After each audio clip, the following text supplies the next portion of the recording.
Bernie Sanders and I have known each other. We've talked about issues for years. He's been consistent. They accused Dr. King of being a communist. Every major leader in the 60s, they tried to call socialists to communists. Do not go by those that use the socialist tag to try to separate us from what we need to do for this country. Because we've been down that road before, and we are not that stupid to allow you to tell us who is what. Those of us that had to fight for the right to vote need to use that vote in a fair way, fair to those that fought for it. And one of them that came south to fight for that and was arrested was the senator from the state of Vermont, Senator Bernard Sanders.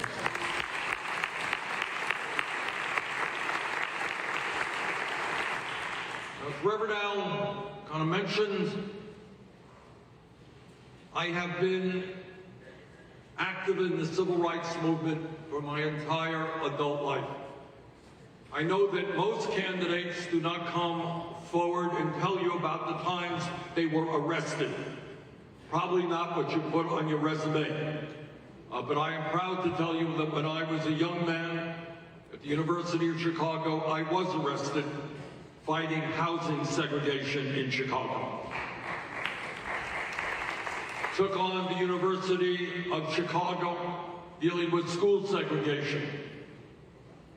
Worked with SNCC and the civil rights movement in the South trying to provide the help that they desperately needed. And I know I date myself when I tell you I was there for the March on Washington for Jobs and Freedom back in 1963, and that Dr. King has played an enormously important role in inspiring what I do.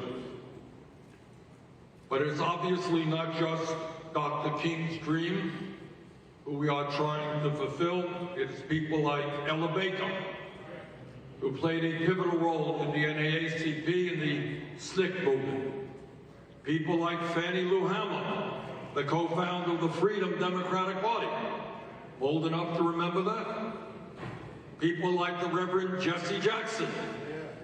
And I am proud to tell you that in 1988, a long time ago, I was one of the few white elected officials. I was mayor of the city of Burlington who endorsed Jesse Jackson, who brought him to Vermont, and we won Vermont with Jesse Jackson.